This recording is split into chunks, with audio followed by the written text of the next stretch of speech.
ยงขวงเป็นแดนวิมานหนาวกายสถานหนาวสั่นสะเทือนผู้จงเป็นวงแสงเดือนผู้จงเป็นวงแสงเดือน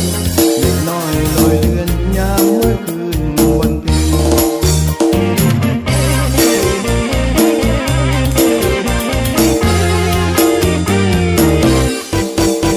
หมู่นานกน้อยนาลีลอยตามนาทีเป็นราศีสุ่มเด่นน้ำหิวไหลลิ้นบ่เว้นน้ำหิวไหลลิ้นบ่เว้นต้องทำให้เห็นสาวเนื้อเย็นลงลอย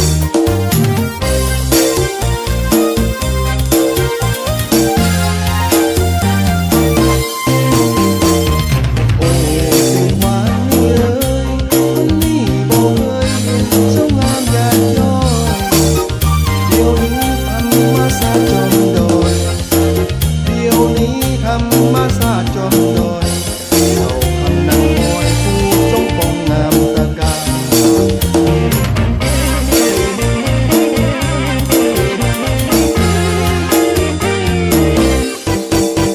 ให้มีควันเสียงโหนสายลมไหลลุ่งอ้ายสุดห่วงเนื้อฝัน